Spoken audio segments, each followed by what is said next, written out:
በኤርትራና በኢትዮጵያ መካከል የባህር በር ይገባኛል እንደዚሁም የአሰብ ወደብን ማስመለስ በሚል የተነሳውን ጥያቄ መሰረት አድርጎ የተቀሰቀሰው የሁለቱ ሀገራት ውዝግብ አሁን ላይ እያየለ ሄዶ ወደ ከፋና አውዳሚ ወደሆነ ጦርነት ሊሸጋገር እንደሚችል በርካታ ትንተናዎች እየቀረቡ ነው። በተለይም ሁለቱ ሀገራት ከሰሞኑ እርስ በርስ እየተቀያየሩት ያለው የተለያዩ በዛቻ የተሞሉ የቃላት ንግግሮችና እንደዚሁም በመግለጫዎች የታጀቡ የሰሞኑ ግድድር አሁን ላይ ሁለቱ ሀገራት እጅጉን ወደ ጦርነት ለመግባት ስለመፈላለጋቸው የሚያሳይ እንደሆነም ዘ ኢኮኖሚስትን ጨምሮ ዘ ሆርን አፌርስ ያሰራጯቸው ዘገባዎች አመላክተዋል። በተለይም ኢትዮጵያ በዚህ ውዝግብ ውስጥ አሸናፊ ልትሆን እንደምትችል ያሳየው የዘ ኢኮኖሚስት ዘገባ አሁን ላይ በኤርትራ ባለስልጣናት ዘንድ ከፍተኛ ቁጣን ስለመቀስቀሱ ተሰምቷል።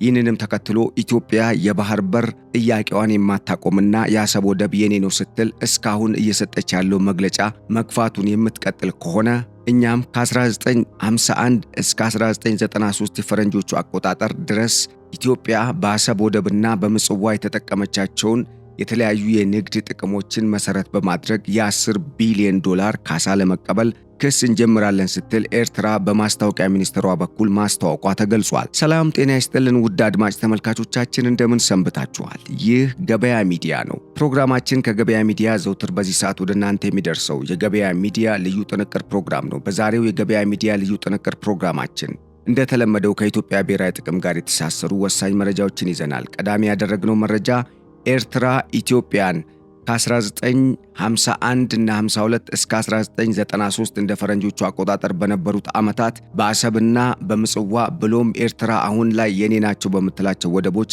ተጠቀመች ያለችውን የ10 ቢሊዮን ዶላር ካሳ ልትጠይቅ መሆኗን ወደ ዓለም አቀፉ ፍርድ ቤትም ለማመልከት ዝግጅት እያደረገች መሆኗን አስታውቃለች። በሌላ በኩል ኢትዮጵያ የኤርትራን የሀገርነት ዕውቅና አሁን ሁለቱ ፓርላማዎች ሥራ ሲጀምሩ በይፋ ልታነሳ እንደምትችል የሚጠቁሙ መረጃዎች በስፋትም ወጥተዋል። ይህንን ተከትሎ ሁለቱ ሀገራት የባሰ ውዝግብ ውስጥ ገብተዋል ተብሏል። ይህንን መረጃ በስፋት ተሰሙታላችሁ።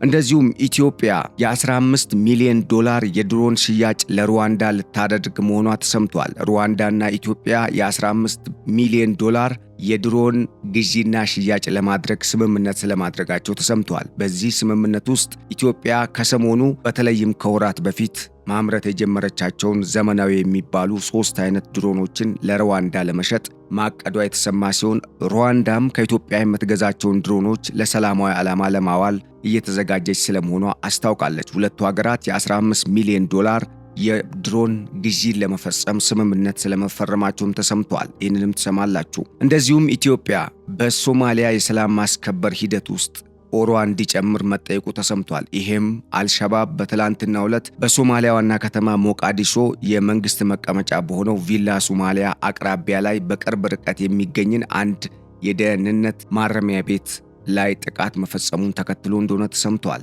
እነኚህን መረጃዎች በስፋት ትሰማላችሁ። አብራችሁ እንድትቆዩ በመጋበዝ ለቻናሉ አዲስ የሆናችሁ ቻናሉን ሰብስክራይብ፣ ፕሮግራማችንን ደግሞ ላይክ እና ሼር በማድረግ የተለየ ሐሳብ ወይም ተጨማሪ መረጃን መስጠትና ኮሜንት ማድረግ ለምትፈልጉ በኮሜንት መስጫ ወይም በሐሳብ መስጫ ሳጥን ውስጥ ሐሳብ አስተያየታችሁን እንድትሰጡን በመጋበዝ በቀጥታ ወደ አዘጋጀንላችሁ ጥንቅር ተሻገርን። ስራዎትን በተሻለ ጥራትና ቀልጥፍና ከቤትዎ ሆነው የሚያከናውኑበት ማሽን ያስፈልጎታል? ለፍላጎትዎ ኤሌጋንት ማሽነሪ ያለለው በአነስተኛ ገንዘብ ጀምረው ውጤታማ የሚሆኑበት ማሽኖች እኛ ጋር ያገኛሉ።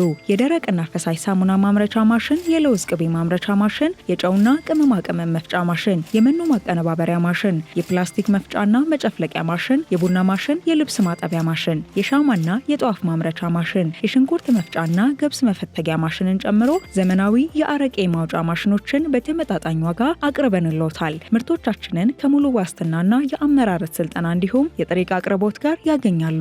አድራሻችን አዲስ አበባ የሳሪስ ውሃና ማርያም ኪዳነ ምሕረት ጸበል ብርሃን ባንክ ፊት ለፊት ያገኙናል። ለበለጠ መረጃ በ0923 23 23 84 አሊያም በ0922 45 35 71 ላይ ይደውሉልን። ኤሌጋንት ማሽነሪ ለርሶ።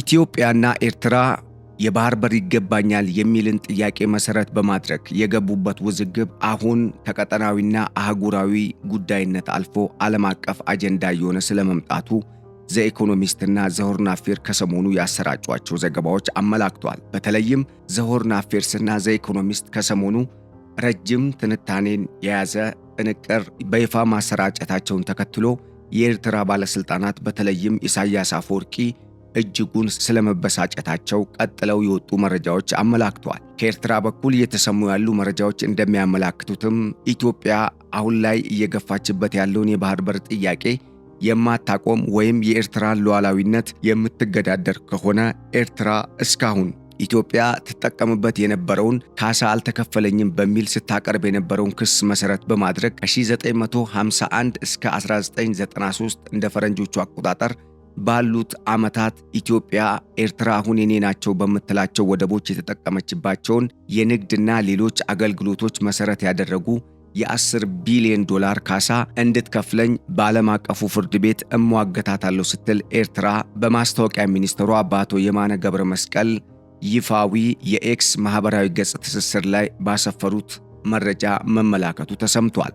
በሌላ በኩል ኢትዮጵያ ከሰሞኑ ሁለቱ የኢትዮጵያ ብሔራዊ ፓርላማ ወይም የፌዴሬሽን ምክር ቤትና የሕዝብ ተወካዮች ምክር ቤት በይፋ ከመስከረም 27 2018 እንደ ኢትዮጵያ አቆጣጠር ስራቸውን ከጀመሩ በኋላ የኤርትራን የሀገርነት ዕውቅና በይፋ ልታነሳ መሆኗን የሚጠቁሙ መረጃዎች በስፋት መሰራጨታቸው በኤርትራ በኩል ከፍተኛ ስጋትን መፍጠሩና እንደዚሁም ለዚህ አሁን ኤርትራ ኢትዮጵያን እከሳለሁ ከዛም ካሳ እንድትከፍል አደርጋለሁ ለሚለው አጀንዳ ቀጥሎ መምጣት ዋና መሰረት እንደሆነም እየተነገረ ነው። ኢትዮጵያና ኤርትራ አሁን ላይ የገቡበት የባህር በር ይገባኛል እንደዚሁም የአሰብ ወደብና ሌሎች ኢትዮጵያ የራሴ የምላቸውን ተፈጥሯዊ ሕጋዊና ዓለም አቀፋዊ ብሎም ታሪካዊ ግዛቶችን ኤርትራ ያለ አግባብ ወስዳለች ስትል የምትከሰውንና ያቀረበችውን ሰላማዊ ጥያቄ መሰረት በማድረግ በኢትዮጵያ በኩል የሚነሳው አጀንዳ ተቀባይነት የለውም ስትል ኤርትራ ከሰሞኑ በአሰብ ጉዳይም ሆነ በሌሎች ኢትዮጵያ የኔ ግዛት ናቸው ስትል በተለይም ከምጽዋ በስተደቡብ አቅጣጫ ከ800 በላይ ኪሎ ሜትር የሚሆነውን የቀይ ባህር ዳርቻን የሚመለከተውን አጀንዳና ኢትዮጵያ በይፋ በዓለም አቀፍ ደረጃም ያሳወቀችውን ጥያቄ መሰረት አልባ እንደዚሁም ለድርድር የማይሆን ስትል ማጣጣሏ በሁለቱ ሀገራት መካከል የተፈጠረውን ውዝግብ የበለጠ እንዲካረርና ውዘቱም ተካሮ ወደ ጦርነት እንዲያመራ እያደረገው ስለመሆኑ ዘ ኢኮኖሚስትና ዘ ሆርን አፌርስ ከሰሞኑ ያወጧቸው መረጃዎች አመላክቷል።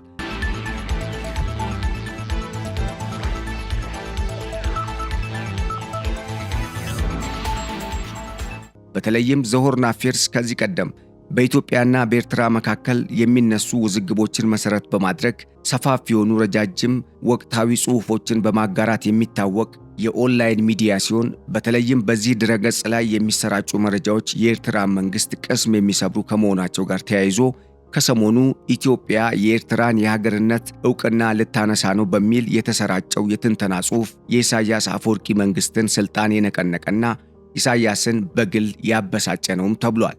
በተለይም በኤርትራ ውስጥ ቁጣን እንደቀሰቀሰ የሚነገረው ይህ ጽሑፍ አሁን ላይ ኤርትራ የተለያዩ ኢትዮጵያን የምታጠቃባቸው አሻጥሮችንና ሴራዎችን እንድታስብ ወይም እንድትፈጥር እየገፋፋት ነው የሚልም መረጃ ተከትሎ እየወጣ ነው። በሌላ በኩል ኢትዮጵያ ኤርትራ በሰላማዊ መንገድ ጥያቄን የማታስተናግድና ለ130 ሚሊዮን የኢትዮጵያ ሕዝብ መፍትሄ የሚሆን እልባትን የማታስቀምጥ ከሆነ በሁለታችን መካከል የሚኖረው ግንኙነት ወደ መጨረሻው ደረጃ ይሄዳል። ይህም ኤርትራ እንደ ሀገር ያላት ዕውቅናን የማጣትና የቀጣይ ህልውናውም ጉዳይ አጠያቂ የሚሆኑበት ሁኔታ ሊፈጠር እንደሚችል ጠቅላይ ሚኒስትር ዶክተር አብይ አህመድን ጨምሮ የኢትዮጵያ ባለስልጣናት የሚሰጧቸውንና ከኢትዮጵያ በኩል ወጡ የተባሉ የተለያዩ መረጃዎችን ዋቢ ያደረጉ የዜና አውታሮች እየዘገቧቸው ያሉ መረጃዎች አመላክተዋል።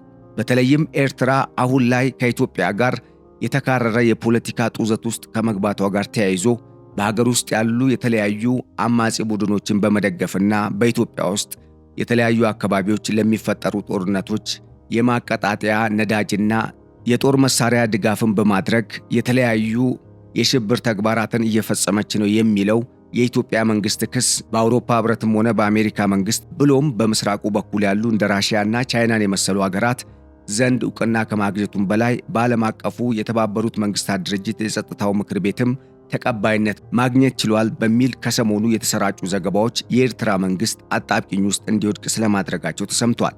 የኤርትራ መንግስት ጦርነቱ ከተቀሰቀሰ በኤርትራ ምድር ሳይሆን በኢትዮጵያ ምድር መሆን አለበት በሚል ከሰሞኑ በኢትዮጵያ ውስጥ ጦርነት እንዲቀሰቀስ የተለያዩ ቡድኖችን በማንቀሳቀስ በፌዴራል መንግስትና በአጠቃላይ በመላው የኢትዮጵያ ሕዝብ ላይ የጦርነት አዋጅን በተዘዋዋሪ ስለማወጁ የሚያመላክቱ የተለያዩ መሬት ላይ ያሉ እውነታዎችን ያገናዘቡ መረጃዎች መሰራጨት መጀመራቸው ለዚህ እውነታ ዋና ማሳያና እንደ አብነት የተወሰዱ ናቸውም ተብሏል።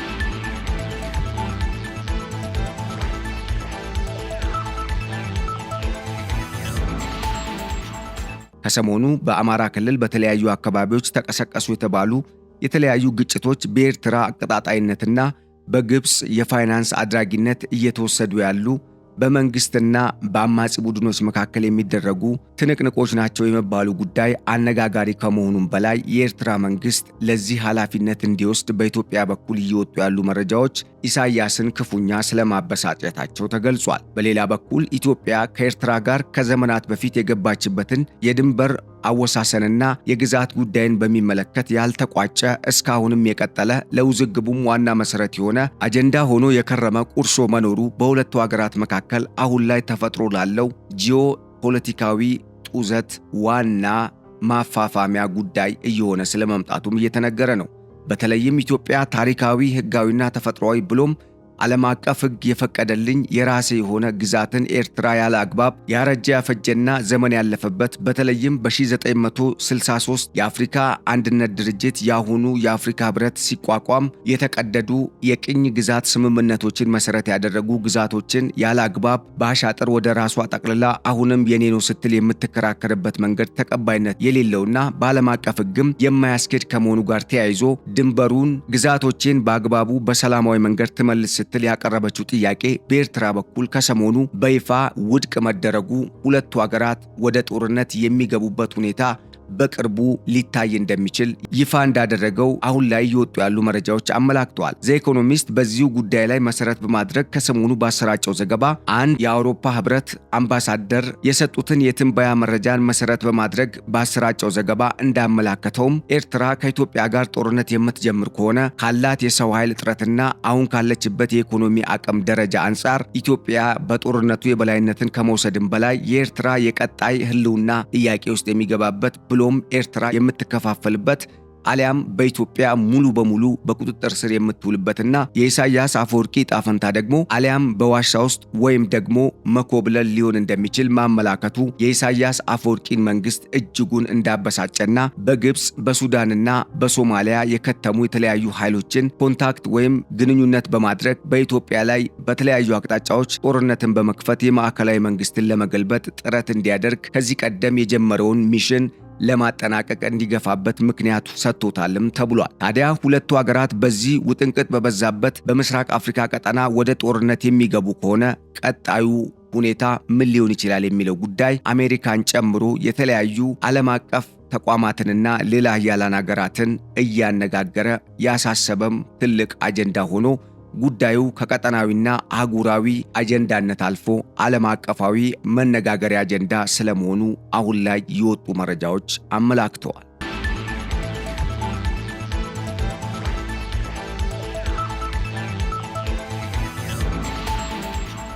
በሌላ ዜና ኢትዮጵያ ከሩዋንዳ ጋር የ15 ሚሊዮን ዶላር የድሮን ሽያጭ መፈራረሟ ተገልጿል። ኢትዮጵያ ከወራት በፊት 3 አይነት የድሮን አይነቶችን በአዲስ አበባ በሀገር ውስጥ ማምረት መጀመሯን ተከትሎ የተለያዩ የምስራቅ አፍሪካ ሀገራትና የሳህል ቀጠና አገራት ከኢትዮጵያ ድሮንን ለመግዛት ፍላጎት ማሳየታቸው ተገልጿል። ይህንንም ተከትሎ ሩዋንዳ ከሰሞኑ ከኢትዮጵያ ጋር የ15 ሚሊዮን ዶላር ስምምነት ማድረጓ የተገለጸ ሲሆን በተለይም ኢትዮጵያ ለሩዋንዳ ትሸጣለች የተባለችው ድሮኖች በተለያዩ የቅኝት ብሎም ለሀገር ውስጥ የሰላም ዓላማ ሊውሉ የሚችሉበት ሁኔታ ሰፊ እንደሆነ በሩዋንዳ መንግስት በኩል የወጡ መረጃዎች አመላክተዋል። የሩዋንዳ መንግስትን በመወከል የሩዋንዳ ከፍተኛ የጦር ኃይሎች ልዑክ ቡድን ወደ ኢትዮጵያ ብሎም የኢትዮጵያ የከፍተኛ የጦር አዛዥና እንደዚሁም ፊልድ ማርሻል ብርሃኑ ጁላን ጨምሮ ሌሎች ከኢትዮጵያ የደህንነት ቢሮ ጋር የተያዙ መረጃዎችን ዋቢ ያደረጉ ዘገባዎች እንዳመላከቱት ኢትዮጵያ ከሰሞኑ ለሩዋንዳ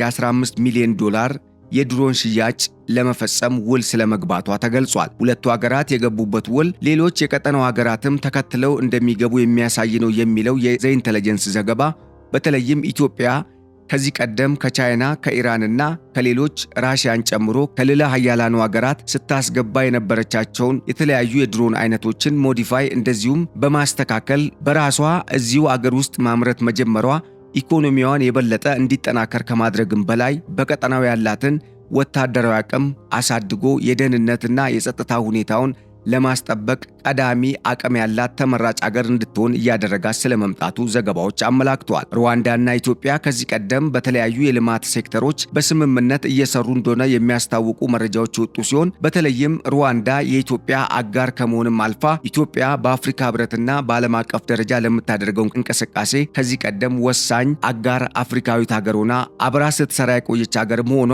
በሁለቱ ሀገራት መካከል አሁን ለተፈረመው ወታደራዊ የጦር መሳሪያዎችን ሽያጭ ለማድረግ የሚያስችል ስምምነት ለመፈረሙ ዋና መሰረት እንደሆነም ተገልጿል። ሁለቱ ሀገራት ሽብርተኝነትን ለመከላከልና በቀጠናው ብሎም በአፍሪካ ደረጃ የአፍሪካን ጥቅም ለማስጠበቅ ወሳኝ የሚባሉ ስራዎችን ከሚሰሩ ቀዳሚ ከሆኑ የአፍሪካ ሀገራት መካከል በቀዳሚነት የሚጠቀሱ ናቸውም ተብሏል። ኢትዮጵያና ሩዋንዳ የፈረሙት የድሮን ግዢን መሰረት ያደረገው የወታደራዊ ጦር መሳሪያ ግዢና ሽያጭ ስምምነት በቀጣይ ሁለቱ ሀገራት ከድሮን ግዢ አልፎ ሌሎች ተተኳሽ መሳሪያዎችንም ሩዋንዳ ከኢትዮጵያ እንድትገዛና ኢትዮጵያም ኬንያን ጨምሮ ታንዛኒያ እንደዚሁም ከሌሎች የሳህል ቀጠና ሀገራት ጋር ሌሎች የወታደራዊ መሳሪያዎችን ሽያጭ ስምምነትን እንድትፈጽም የሚያደርግ ፈርቀዳጅ ስምምነት እንደሆነም ተመላክቷል። በዚህም ኢትዮጵያ ኢኮኖሚዋን የበለጠ በማሳደግ በአፍሪካ የመጀመሪያዋ ቀዳሚ የድሮን አምራችና ድሮን ለጎረቤት ሀገር የሸጠች ሀገር እንደሚያደርጋትም ተመላክቷል።